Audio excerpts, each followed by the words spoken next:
preseason. It's first day of full contact. And I don't think the kids disappointed either side of the ball. I thought we had good work today. We had 3 live periods. We had one to start the day that you guys got to see. Then we had inside run, middle practice, and then we finished with a live red zone, put the ball down the 20 and play it out. Our team portion of the day was game regulation up and down the field, move the ball. So it was a lot of work today, but I thought we really competed well across the board and got some good stuff on film. So really good stuff to coach from this afternoon. Coach, this defense returned so many guys that were so good, inside the 10 last year, keep teams from scoring. So what type of, advantage does that provide for your offense being able to practice against that in the red zone? Well, I told the defensive kids I expect us to be better this year than we were last year. We've got too much experience coming back. And I think that, just like we talked out there on the field, I was really pleased with our offensive front practice today. And, you got a defense coming back up front, what we have coming back. It's the iron sharpened iron deal that we talked about. It's just, you're going to make each other better. But certainly it's great for our offense to practice against, all the stuff our defense does. And it's great for our defense to practice against the offense with all the different stuff that they're going to see. We really should be really well prepared for the vast majority of our schedule. Now, the Army, Navies, and Liberties are a little bit different, but the rest of them are pretty much similar offenses. How's the defense doing with keeping up with the high tempo of the offense? It gets them. I mean, we're going to be in shape, that's for sure. We're pretty good for the first several plays, and then that pace wears on you, especially if the offense is able to convert and get first downs and really keep the chains moving. But that's good for us defensively, and I really look forward to seeing it in Daddy Ficklin Stadium on the 31st.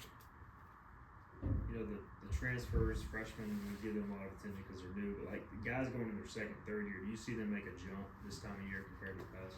Well, that was the challenge we issued the other night was they need to make a jump. If you're a second-year guy, you need to be on special teams, you need to be in the depth, you need to be competing for playing time. If you're not, then there's an issue there. And so, we have some that are, some that, need to come on along. But, you're going to see some young guys play for us this year, and that's good because, we do have a large number of seniors that are going to graduate, and we got to have guys ready for, who's next up. First day of full pads, the energy's high, the competition's high. How was the trash talk today? Oh, it's there. I mean, we talked a lot about just. I love the competition.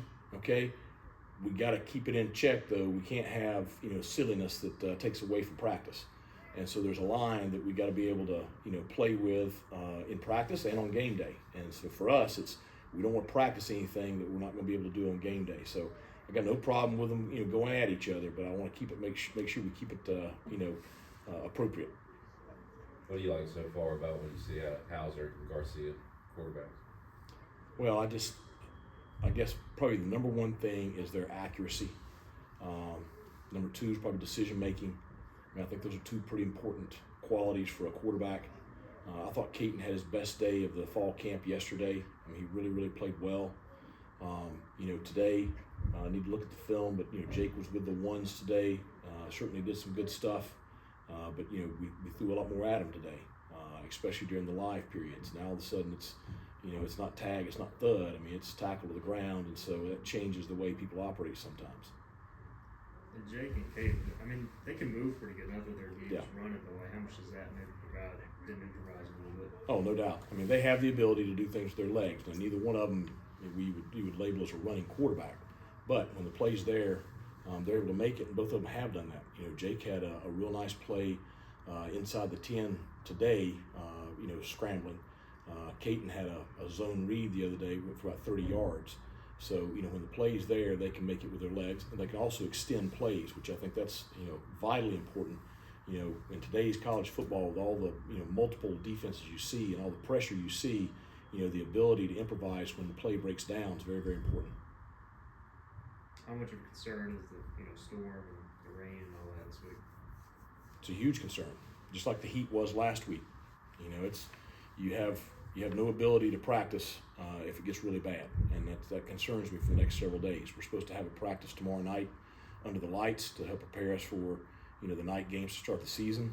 But I don't know what we're going to be able to do tomorrow just yet.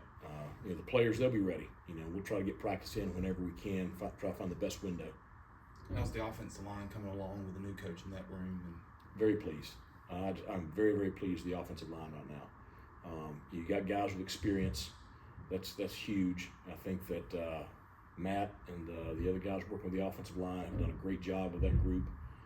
And it's just like, you know, when we went to that little goal line period to start, you had a group that felt confident, you know, going out there against our defense. You went to inside run, and you didn't have all the negative plays that we typically have, you know, with inside run. You had an offense that can challenge the defense. And it's just, I'm pleased with where we're at right now. We're not the finished product, but it is night and day from where we were last year. I know you want your tight ends to make plays. I know you were asked about them on Saturday, but now that it came to full contact, they've got a run block as well. Are you seeing good balance of them being an extension of the offensive line as well as Yeah. athletes?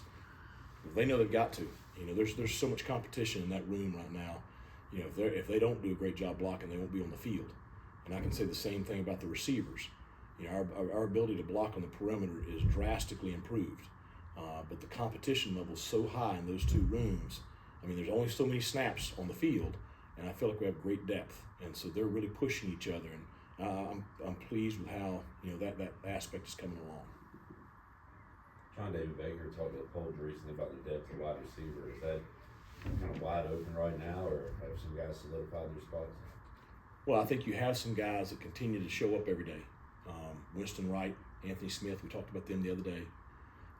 I think Brock Spalding is showing up in a lot of different ways. Jerry Patterson, you know, missed a few days early in camp with a non-football injury from late in the summer, but he's come back this week and has had some electric plays. Yannick Smith, for a freshman, you know, he's showing up. So you have a lot of guys that are showing up in that room. Chase is going to miss a couple of days, so he wasn't out there today. But you know, you had somebody to step right in there and take those reps. So glad to have those guys, because that, you know, that is really what's going to make the offense go. You know, we know that the backs going to be able to run the football. I thought Rajay did a great job today running the football behind the offensive line. But those receivers are really what's going to make this offense go. Coach Josiah Robinson, he's obviously missed a lot with injury. Just how have you seen him kind of come back? He still seems like he's in great shape. So how is he kind Right. of coming along? He's having a very good preseason. You know, he's one that he has had, you know, some bad luck, but he's, you know, he has a positive attitude. He's working really, really hard. He don't say 2 words, but he goes out there and does his job. And you know, there's going to be a point this year where he's going to play big minutes for us, and we're glad we got him. And then the safety room, it seems like Devin King's having a solid camp. You kind of Very. see the same. No doubt. I mean, he's, you know, the thing that pleases me with Devin, we all know he's a great tackler, and he's been a great special teams player. And he logged a lot of minutes for us at safety last year. But his assignment and just, you know, no busts and stuff like that has been so much better this preseason camp than what it's been in the past. And he feels very confident and very comfortable out there. But I think he's playing at a very high level right now. Anything else? Okay.